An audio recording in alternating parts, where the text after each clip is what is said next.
मैं जिस टॉपिक को आज के टॉपिक में बताने वाला हूं दैट इज बैंकिंग, OMBUDSMAN।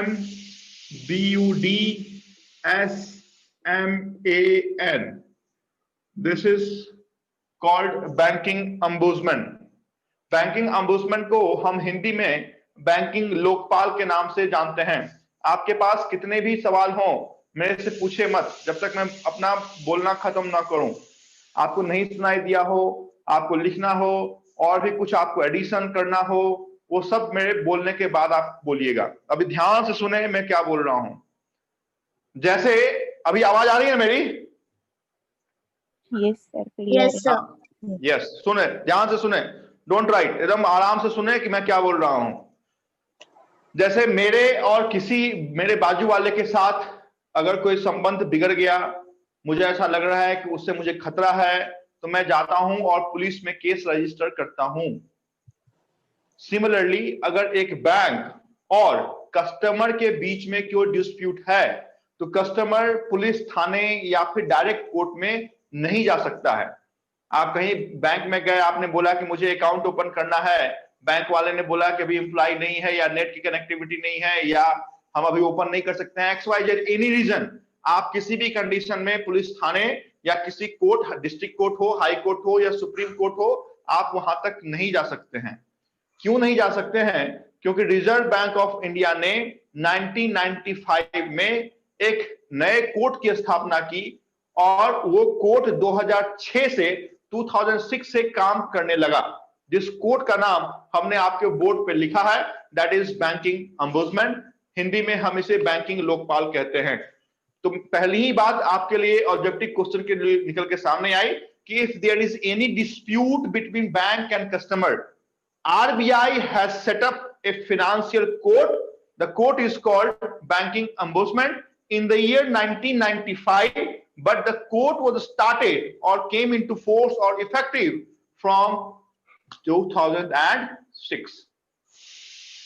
अब बात ये आ गई कि बैंकिंग अम्बुड्समैन में हम पहुंच तो गए कि चलो हम बैंकिंग अम्बुड्समैन हम जा रहे हैं, लेकिन क्या बैंकिंग अम्बुड्समैन में केस रजिस्टर करने के लिए हमसे कोई पैसे लगेंगे या फिर डायरेक्ट बैंकिंग अम्बुड्समैन में केस रजिस्टर किया जा सकता है? Answer is no. एक तो हमसे कोई पैसे नहीं लगेंगे, इसका मतलब है फ्री ऑफ कॉस्ट हम वहां पर कंप्लेन रजिस्टर कर सकते हैं, और दूसरा हम डायरेक्ट अपना कंप्लेन रजिस्टर नहीं कर।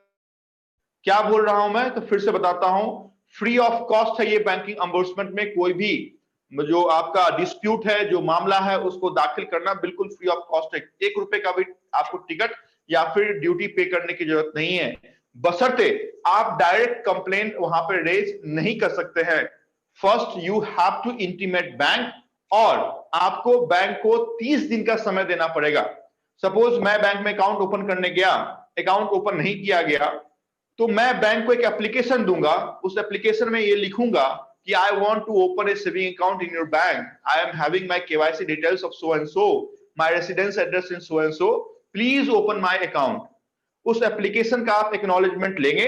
अगर वो एप्लीकेशन आज के डेट में एक्नॉलेज किया हुआ है तो आज से 30 दिनों तक बैंक के पास ये आजादी है कि आपके उस केस को सेटल किया जाए। इसका मतलब है आपका अकाउंट को ओपन किया जाए। अगर नहीं ओपन किया जा सकता है तो 31वें दिन ही आप बैंकिंग अम्बुड्समैन में जा सकते हैं।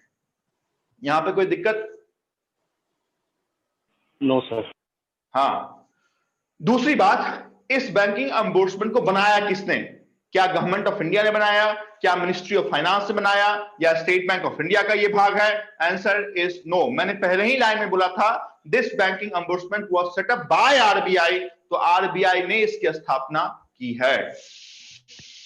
अनदर इंपॉर्टेंट फैक्ट कि बैंकिंग अम्बुड्समैन कौन हो सकता है, तो आप जाने, बैंकिंग अम्बुड्समैन कहने का मतलब बैंकिंग अम्बुड्समैन का सबसे सर्वोच्च जो अधिकारी होगा वो हाई ऑफिसर ऑफ RBI ही हो सकता है।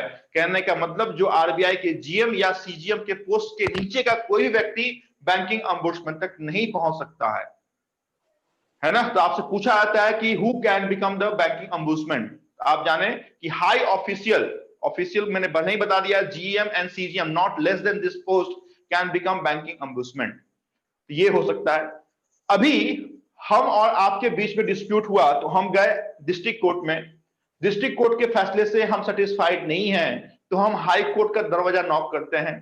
हाई कोर्ट ने भी कोई रिवर्ट दिया या कोई डिसीजन दिया, कोई वर्डिक्ट दिया, उसके भी फैसले से हम सेटिस्फाइड नहीं है तो हमारे पास और भी ऑप्शन है कि हम सुप्रीम कोर्ट का दरवाजा नॉक कर सकते हैं, मतलब वहां तक अपने केस को हम ले जा सकते हैं।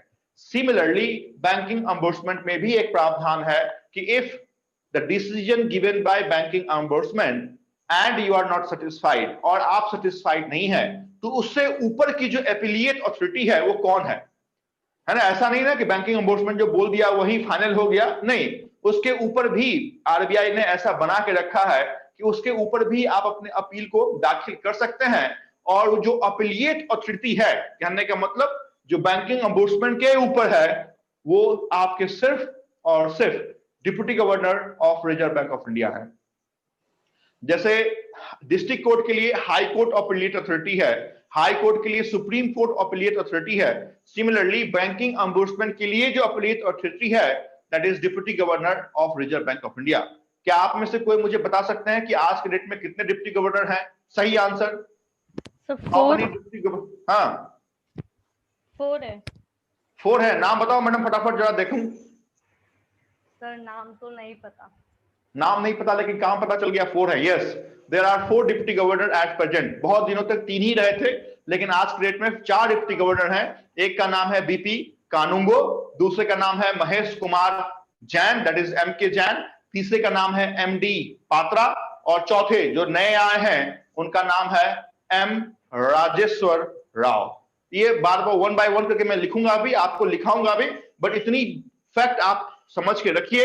और इस बैंकिंग अम्बर्समेंट का एस्टैब्लिशमेंट जो 1995 में आरबीआई ने अपने अंदर किया है, वो जिस नॉर्म्स के अंदर एस्टैब्लिशमेंट हुआ है, the section is section number 35A of BRA, that is banking regulation act 1949। 35A section number है। और एक्ट कौन सा है? तो ये एक्ट आरबीआई का एक्ट 1934 वाला नहीं है जिसकी बात हमने लास्ट क्लास में की थी। ये एक्ट आपका बैंकिंग रेगुलेशन एक्ट है जो आजादी के 2 साल के बाद हमने बनाया है 1949 में। आज के डेट में बैंकिंग अम्बर्समेंट 20 जगहों पे है। पूरे इंडिया में जो 28 स्टेट्स हैं आपके, उस 28 स्टेट्स और यूनियन टेरिटरी को आप अगर ज्वाइन कर देते हैं तो सब जगह तो बैंकिंग अम्बर्समेंट नहीं है, बट देयर आर 20 है ना जो ऑफिसेज है वो बैंकिंग अम्बर्समेंट की है। ये बातें समझ में आई? Yes sir. Yes sir. हाँ, अभी ये बातें आप भूल भी गए तो भी चलेगा, बट अगर हमने अपना केस रजिस्टर किया है, जैसे मैं जा रहा था, सपोज मैं ट्रेन से जा रहा हूं, मेरा एक्सीडेंट हो गया, तो रेलवे गवर्नमेंट कुछ मुआवजा देती है ना? Yes sir. This is called compensation. और यही आपके लिए बहुत इंपॉर्टेंट है कि बैंकिंग अम्बर्समेंट जो मुआवजा देती है दैट इज कॉल्ड कंपनसेशन। उसको अदर टर्म में आप अवार्ड भी कहते हैं, फाइनेंशियल टर्म में हम बोलते हैं बैंकिंग अम्बर्समेंट अवार्ड। अवार्ड का मतलब कंपनसेशन जो दिया जाता है वो can not be more than 20 lakh. 20 lakh से ऊपर का अवार्ड बैंकिंग अम्बर्समेंट नहीं दे सकती है। लेकिन अगर आपके और बैंक के बीच में मेंटल हैरासमेंट का आपने केस रजिस्टर किया है, जैसे आपको बहुत सारा कॉल आता है, इंश्योरेंस पॉलिसी ले लीजिए, है ना, आप बिल्कुल मेंटली हैरास्ड हो गए, तो उस कंडीशन में बैंकिंग अम्बर्समेंट में जो मैक्सिमम कंपनसेशन क्लेम आप कर सकते हैं which can not be more than 1 lakh rupees. फिर से बोलता हूं, in case of mental harassment only 1 lakh is the maximum amount. Other than mental harassment any case, अगर बैंकिंग अम्बर्समेंट को लगता है कि इस कारण से आपका लॉस हुआ है तो 20 लाख तक कंपनसेशन का प्रावधान है। सपोज आपने कोई चेक पास करने दिया तो आरबीआई का सर्कुलर ये कहता है कि पैन इंडिया का चेक 48 वर्किंग आवर्स में पास होना चाहिए, लेकिन बैंक के किसी गलती के कारण या फिर किसी सिस्टम फेलियर के कारण वो चेक आपका 1 हफ्ते तक पास नहीं होता है, और उस कारण से आपको अगर कोई लॉस हो रहा है, फिर से बोल रहा हूं, आपको रीजन दिखाना पड़ेगा कि इस कारण से आपको क्या लॉस हुआ है और कितने का लॉस हुआ है। तो सपोज उस कारण से आपको अगर लॉस हुआ है, आपने दिखाया कि मेरा लॉस 25 लाख का है, मुझे 25 लाख चाहिए, तो 25 लाख आपको नहीं मिलेगा। कितना मिलेगा? 20 लाख।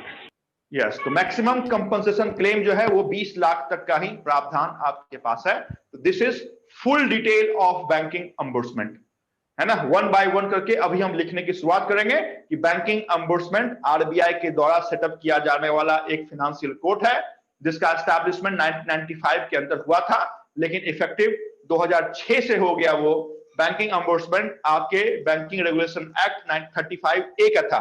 लिखें पहली बात, मैं जो लिख रहा हूं दिख रहा है ना? Yes, sir. Yes, sir. Yes, sir. लिखें दिस इज ए, बीओ लिखिएगा, बैंकिंग अम्बुड्समेंट को आप शॉर्ट फॉर्म में बीओ लिखिए। Banking ombudsman is a financial court setup by world bank ना, RBI. RBI. Setup by RBI under section 35A of BRA।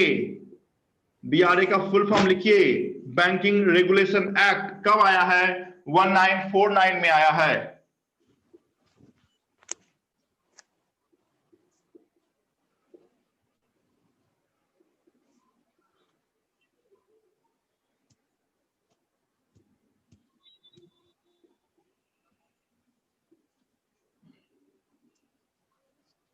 इतनी बात लिखिए और फिर मेरे से पूछिए क्या नहीं आपको समझ में आया, ये कहां छूट गया। सर वो लास्ट का क्या लिखा है? वो डेट केम इनटू फोर्स, कब से इफेक्टिव हुआ? इफेक्टिव भी आप लिख सकते हैं। केम इनटू फोर्स मतलब इस दिन से हमारे लिए लागू हो गया, लेकिन बना था 1995 में, और ये सेक्शन है। हर एक चीज में से डिस्कस करो। ये नहीं समझ में आया सर, फिर से समझाओ, मैं 10 बार समझाऊंगा नहीं समझ में आया तो। लेकिन ये सब ऐसे फैक्ट है जो हर एक बार आपको एग्जामिनेशन में आपको देखने को मिलेगा। चलूं आगे?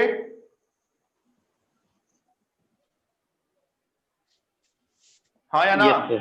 Yes, sir. देखिए, अगर एक दो फैक्ट आपको छूट भी जाता है तो डोंट वरी, आपके नोट्स वहां पे अवेलेबल आपको मिल जाएंगे। मैंने जो लास्ट क्लास दोनों फैक्ट पढ़ाए थे उस दोनों के नोट्स डाउनलोड किया आप लोगों ने? Yes, Yes, sir. sir. कब डाउनलोड किया? Sir, Tuesday को। ट्यूसडे को कर लिया, हो गया डाउनलोड? नहीं सर, पेमेंट ऑप्शन आ रहा था कुछ, वो भर के डाउनलोड अरे यार, मैंने फिर से बोला ना, नोटिफिकेशन के पेज में जाने का। आप पीडीएफ नोट्स में चले जाइएगा तो पेमेंट तो करना पड़ जाएगा। सर मैंने नोटिफिकेशन अभी आपने लास्ट लेक्चर में क्लियर किया, तब भी वो प्रैक्टिकली बताया, तभी समझ में आ गया। मैंने वो पीडीएफ ही ले लिया, कुछ नहीं। अच्छा, नहीं, नोटिफिकेशन के पेज में जाइए, नोटिफिकेशन के पेज में आपको अवेलेबल मिल जाएगा, है ना? बाकी लोगों ने डाउनलोड किया ही नहीं होगा सर, क्या मतलब है? रखा हुआ है, कभी ले लेंगे, ऐसा क्या है? रमती गंगा बह रही है, कभी भी हम पानी उसमें डुबकी मार लेंगे, नहा लेंगे, ऐसा नहीं होता है। वो जो नोट्स अवेलेबल हैं आपके, वो बहुत ज्यादा दिनों तक अवेलेबल रहेंगे नहीं। जो फ्री नोट्स मैंने आप लोगों के लिए स्पेशली डाले हैं। चलो आगे। किसी को अगर कंफ्यूजन है कि सर कैसे नोट्स डाउनलोड करें तो पूछिए, हिचकिचाइए मत कि सर दोबारा कैसे पूछूं मैं, है ना? लेकिन नोट्स आपके पास पीडीएफ फॉर्म में होने चाहिए। चले? Yes, sir. Yes sir. अभी बात आती है कि बैंकिंग अम्बुड्समेंट कौन हो सकता है, तो क्या बोलिएगा आप? Who can become banking ombudsman? Who? Answer is senior. जैसा लिख रहा हूं ऐसा ही ऑप्शन आपको देखने को मिलेगा। सीनियर ऑफिशियल ऑफ किसका? आरबीआई के ही जो जीएम हो, जीएम से नीचे का कोई भी व्यक्ति बैंकिंग अम्बुड्समेंट ये नहीं हो सकता है। जो जज, आप कह ले कि बैंकिंग अम्बुड्समेंट जो जज है, जो हमारे और बैंक के बीच के निपटारे को सुलझाता है, वो जीएम से नीचे। जीएम किसका? तो ऐसा नहीं कि जीएम एसबीआई का होना चाहिए, आईसीडीएफसी बैंक के नीचे का होना चाहिए। No, GM of only RBI, that is called senior official of Reserve Bank of India. तो लिखें, RBI can only appoint banking ombudsman. RBI can only appoint banking ombudsman who must be the senior official of, जैसा बोल रहा हूं ठीक वैसा ही option आपको देखने को मिलेगा।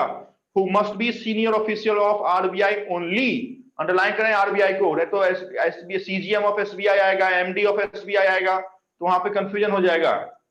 Who must be senior official of SBI not less than the post of GM, जो जीएम होंगे सीजीएम होंगे वो यहां पे अपॉइंट किए जा सकते हैं।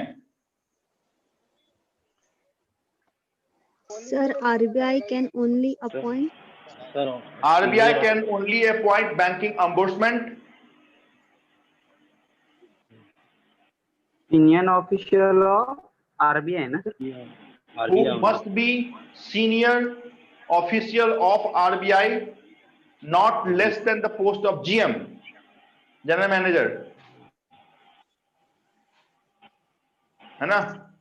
अच्छा लगेगा, लेकिन एक बार मैं तालिका आपको बता देता हूं, ये आपके एग्जामिनेशन के लिए तो इंपॉर्टेंट नहीं है, लेकिन आपके लिए इंपॉर्टेंट है। आप जिस एग्जामिनेशन की तैयारी कर रहे हैं वो क्या है? Clerk. क्लर्क। स्केल कितना बोलो? Scale 2 sir. स्केल कितना लिखा है यहाँ पे? 0। देखो, इससे ऊपर आप आएंगे, that is called probationary officer या असिस्टेंट मैनेजर। कितना स्केल? 1. 1। इसके ऊपर आपका प्रमोशन होगा डिप्टी मैनेजर, स्केल कितना? 2. 2। इसके ऊपर प्रमोशन होगा मैनेजर या ब्रांच मैनेजर, कितना? 3. हाँ, इसके ऊपर चीफ मैनेजर,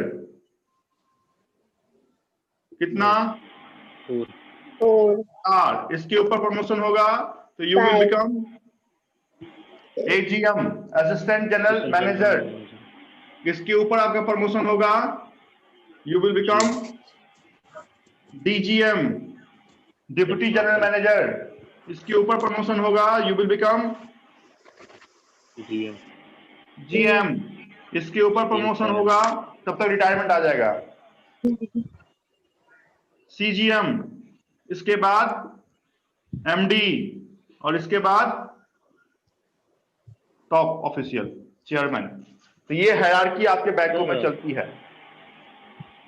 अच्छा लगा ना ये देखने में? कोई सर ये लेवल तक कोई पूछता कैसे है, लेकिन मोस्ट ऑफ अभी सर इतने 10 खेल है, राइट, बराबर। तो एटलीस्ट कोई ना कोई हर एक स्केल का अगर प्रमोशन भी देखेंगे तो 3 इयर्स तो जाता ही होगा, 3 या 4 इयर्स, या कभी कभी ज्यादा। हाँ, तो 10 साल में कितना लगेगा? 10 साल में कितना प्रमोशन होगा बताओ? 3। हाँ, 3 सर। 10 साल नहीं, 2 साल में होता है बेसिकली, 2 साल या मैक्सिमम 3 इयर्स। तो अगर 30 इयर्स में आपने ज्वाइन किया है, जनरली जो प्रोबेशनरी ऑफिसर करके ज्वाइन करेंगे वो जीएम तक जा सकते हैं, जीएम सीजीएम तक जा सकते हैं, आराम से जा सकते हैं, है ना?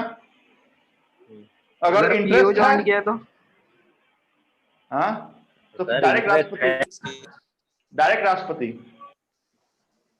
इंटरेस्ट है सर, इसके लिए तो इतना पूछे। इंटरेस्ट प्लस जो इंटरनल बैंकिंग की एग्जामिनेशन होती है, क्योंकि आप बैंक के अंदर चले भी जाएंगे तो ऐसा नहीं कि ऑटोमेटिक प्रमोशन होगा। फॉर दैट आपका इंटरनल एग्जामिनेशन होता है।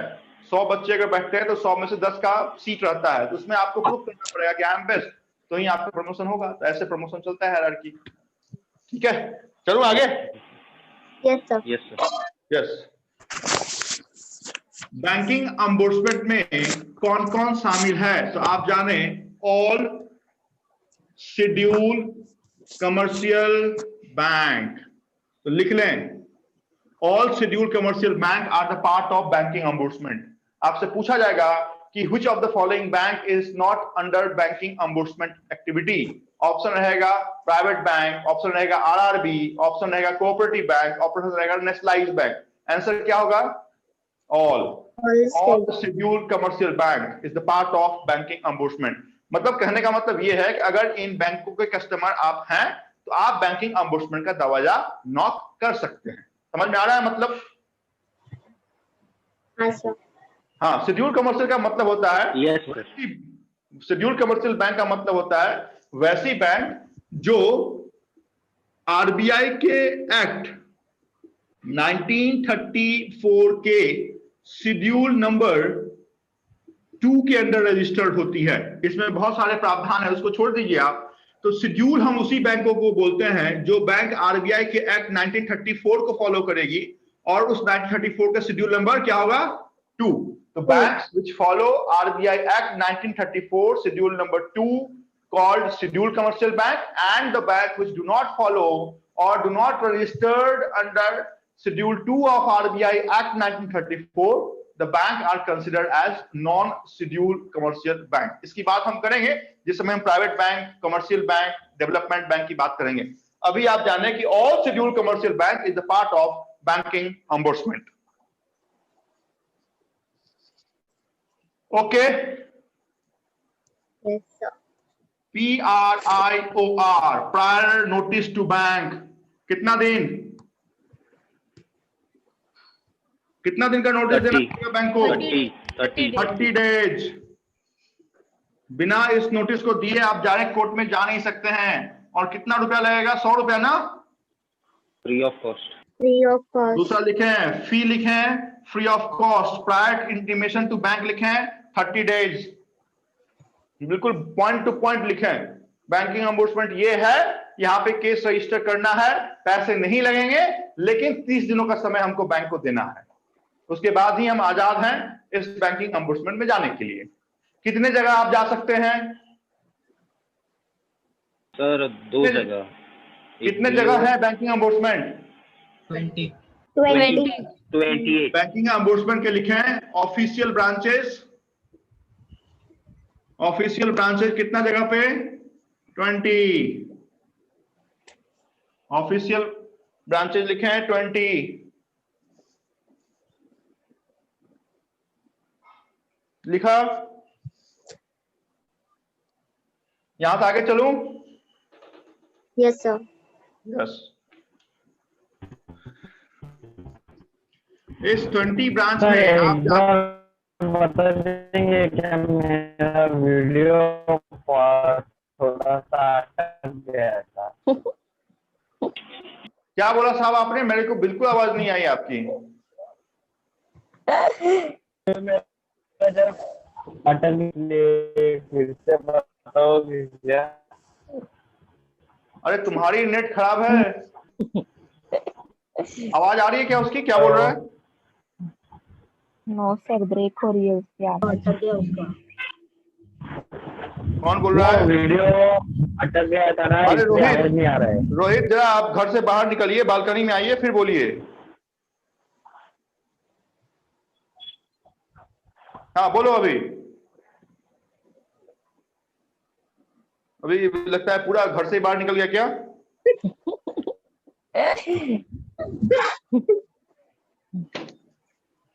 क्या बोल रहा था ये? नहीं समझ में आया मेरे को।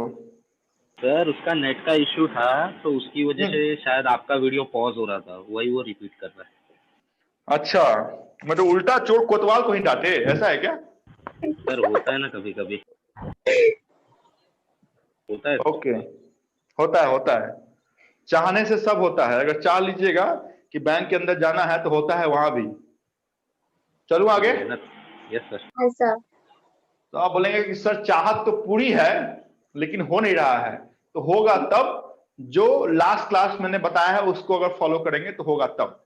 अच्छा, आप मेरे से बताइए, आप में से कितने लोगों ने ग्रुप स्टडी की शुरुआत की? सर वही तो प्रॉब्लम है सर, ग्रुप में कोई रिप्लाई नहीं देता ढंग का। उधर मैसेज किया सर लेक्चर हो रहा है कि नहीं, उसका कोई रिप्लाई नहीं देता। बोला ग्रुप स्टडी के लिए क्या बोलेंगे कभी। हाँ, उसमें भी अशोक सर ही मैसेज करते कि हाँ बाबा। कल सर एक्चुअली में सर का लेक्चर 20 मिनट लेट था, तो हाँ। मैसेज किया गाइस लेक्चर हो रहा है क्या, किसी ने रिप्लाई नहीं किया, देखा सबने। 2011 में वर्ल्ड की सबसे बड़ी एग्जामिनेशन हुई थी, मालूम है आपके इंडिया में? 2011 वर्ल्ड में सबसे बड़ी एग्जामिनेशन हुई थी, उसका नाम था। सर एक मिनट, ये कौन सा स्टूडेंट बोला सर कि लेक्चर देखा नहीं, हमने बताया नहीं? अरे सर आपको नहीं बोला मैं रोहित आउटे सर, कल मैंने स्टूडेंट्स को बोला कोई ग्रुप स्टडी के लिए अवेलेबल रहेगा या नहीं, तो उसमें ये नहीं था, किसी ने रिप्लाई नहीं दिया। आपने दिया सर, बाकी किसी ने रिप्लाई नहीं दिया, वही मैं बोल ये रहा हूँ बोल मैं रहा हूँ। सर। Okay okay. अच्छा रोहित आपने सुनो, ही रिप्लाई दिया, मैं ये बोल रहा था। 2011 में वर्ल्ड की सबसे बड़ी एग्जामिनेशन आपके इंडिया में हुई थी, उसका नाम था IBPS क्लर्क, और उस एग्जाम में 51 लाख लोग बैठे थे। 51 लाख में से 20,000 लोगों का सिलेक्शन हुआ। तो 51 लाख से 20,000 पहुंचना है, तो इस भीड़ में खड़े होने वाले बहुत हैं। जो इनएक्टिव मोड में रहते हैं वो यही रहते हैं कि जिनको ठीक है जो चल रहा है चल जाए, एग्जामिनेशन आएगा उसका फॉर्म भरेंगे, फिर दिन को देखेंगे कि क्या है ना। तो एक्टिव रहना इज इम्पोर्टेंट, और उसके लिए सॉल्यूशन आपको ढूंढना पड़ेगा कि कोई नहीं है तो देखिए कौन और हो सकते हैं, किसी को मोटिवेट करो, है ना, कि भाई कर कर कर, ऐसे मोटिवेट करूं भाई कर, चाय पिलाऊंगा कॉफी पिलाऊंगा लेकिन कर, ठीक है। हाँ करना पड़ेगा कुछ। चलें आगे। Yes sir. यस। अरे कहाँ थे भाई, हम तो मूल में ही गायब हो जाते हैं कि हम कहाँ थे। Sir official branch are 20 places last. Okay, official branch. अभी एपिलिएट अथॉरिटी, एपिलिएट अथॉरिटी कौन होगी? तो मैंने बताया आपको कि appellate authority of banking ombudsman is only and only deputy governor of RBI। तो सिर्फ इतनी ही बात आप लिखते हैं तो काम आपका चल जाएगा, लेकिन अगर हम इसकी बात कर रहे हैं तो एटलीस्ट फर्ज बनता है कि हम उस 4 बड़े नाम को जाने जो आज के डेट में आपके डिप्टी गवर्नर ऑफ RBI हैं। नाम है BP कानूंगो, दूसरा नाम है महेश कुमार जैन, तीसरा नाम है MD पात्रा, और चौथा नाम है M राजेश्वर राव। इसको आप लिख लीजिए, द एपिलिएट अथॉरिटी। और ऐसे भी आप लिख सकते हैं, if someone is not satisfied or if the customer is not satisfied with the decision given by banking ombudsman, the appellate authority is deputy governor of Reserve Bank of India। अधिक जानकारी के लिए इन 4 का नाम जरूर आपको याद होना चाहिए, शक्तिकांत दास के साथ। Shaktikanta Das is 25th governor of RBI, लेकिन उनके साथ ये 4 छोटे भाई का नाम आप याद रखिए, who are 4 deputy governor as today: BP Kanungo, MK Jain, MD Patra and M Rajeshwar Rao. इसको आप लिखिए।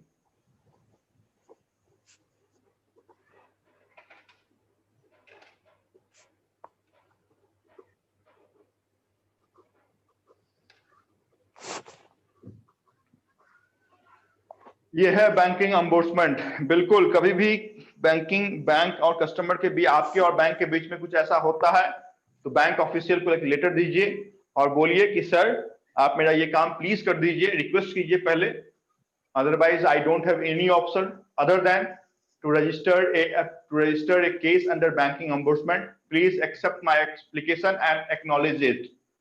एप्लीकेशन दीजिए उनको, उसका एक्नॉलेजमेंट लिखिए और डायरेक्ट इसके पोर्टल पे जाने का और डाल देने का, काम खत्म। चलो आगे। सर किसी को प्रॉब्लम आ रही है तो मेरे साथ शेयर करो कि सर नहीं समझ में आ रहा है कि बैंकिंग अम्बुड्समेंट क्या है ना। जब तक शेयर नहीं कीजिएगा तो पता नहीं चलेगा, ना मुझे पता चलेगा और आपका कंफ्यूजन तो कंफ्यूजन ही रह जाएगा फिर तो। कितना का अवार्ड मिलेगा? 20 लाख। वाह, अवार्ड के नाम पर देखो कितना तेज है। अवार्ड मिलेगा maximum compensation award, that is 20 lakh.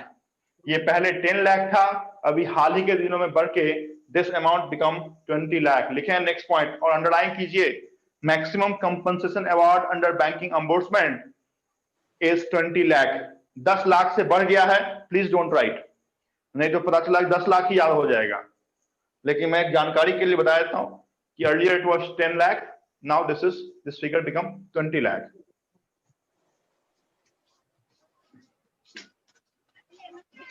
और कुछ बच गया? कुछ थोड़ा सा जोर डालिए। एक चीज और मैं छोड़ रहा हूं, वो क्या है? Mental harassment. Very good. If अगर सिर्फ आपसे लिख के दिया जाता है कि व्हाट इज द कंपनसेशन, और माइक किसका ऑन है?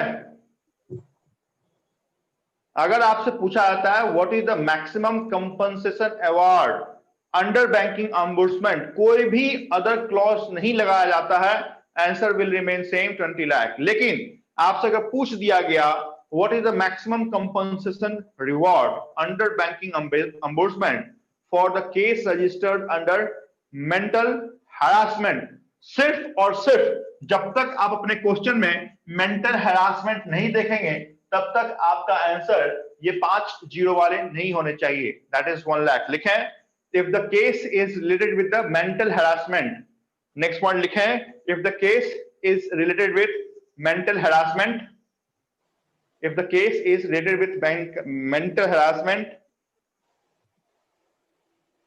maximum compensation is rupees 1 lakh। देखिए आज जो मैं टॉपिक आपको पढ़ा रहा हूं, जो भी टॉपिक पढ़ाऊंगा जितना मैक्सिमम कवर हो सकता है उस टॉपिक में से 1 मार्क्स तो फिक्स है, आपको 1 मार्क्स आपको आएगा। हर एक दिन के लेक्चर से समझ में आई चलिए आप कि 1 से 2 मार्क्स आप कवर करते जा रहे हैं, बूंद बूंद से घड़ा भरता है, इस बात को समझें। सर वापस सेंटेंस रिपीट कीजिए ना।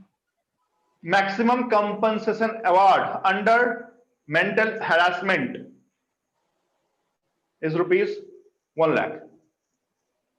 मेंटल हैरासमेंट का ऑप्शन मैंने आपको बताया अभी, क्या मेंटल हैरासमेंट हो सकता है।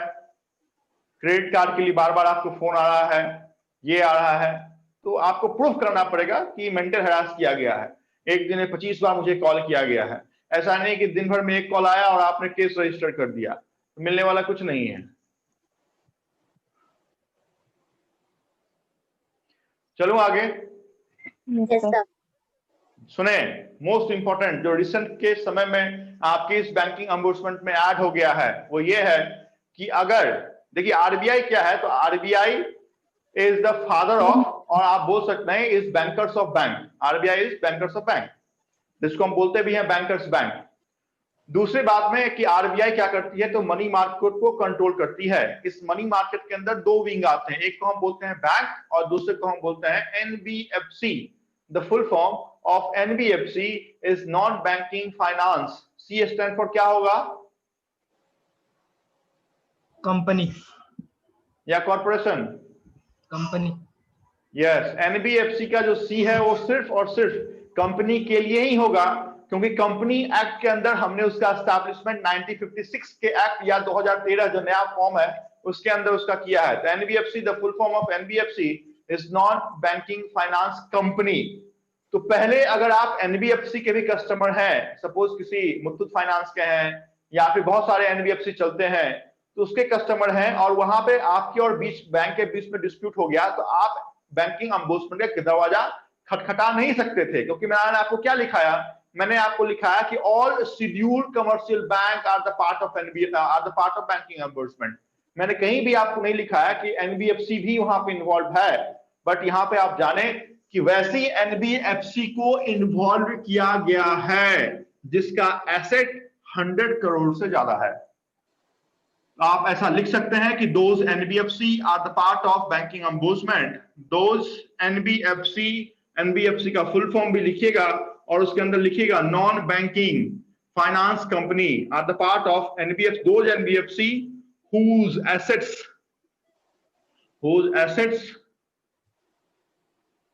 are more than 100 CR। बड़ी एनबीएफसी कहने का मतलब those NBFCs whose assets are more than 100 CR are the part of किसका? बैंकिंग अम्बुड्समेंट। ये नई बात है, इसको आप प्लीज पेन डाउन करें। Those NBFC whose assets are more than 100 CR become the part of banking ombudsman। मतलब बड़ी जो एनबीएफसी है उसमें आपके अकाउंट हैं, उसमें आपने कोई लोन लिया, लोन लेने के बाद जैसे डीएचएफएल है वो एनबीएफसी है, बहुत सारे एनबीएफसी जो लोन देने का काम करते हैं, उसके बीच में डिस्प्यूट हो गया तो डायरेक्ट हम 0 रुपीस में हम केस रजिस्टर कर सकते हैं। लेकिन भाई केस रजिस्टर करने से पहले आपको उस एनबीएफसी को बताना पड़ेगा और बता के ये कहना पड़ेगा कि 30 दिनों का हम आपको समय दे रहे हैं, है ना। और ऐसा नहीं कि वर्बल आपने दिया, ऑन पेपर रिकॉर्ड होना चाहिए कि आपने वहां पर एप्लीकेशन दिया है ऑन पेपर अगर नहीं है, सिर्फ वर्बल आपने 5 महीने पहले भी दे दिया, there is no benefit of that. Clear? यहां पे कोई दिक्कत बैंकिंग एम्बोर्समेंट में? No sir. ये आपकी टॉपिक है बैंकिंग एम्बोर्समेंट। यहां से कोई अगर दिक्कत है तो 1 मिनट में मेरे से पूछिए, अदरवाइज हम स्विच करेंगे किसी दूसरे पार्ट पे। No problem? अरे है क्या? No problem. No sir.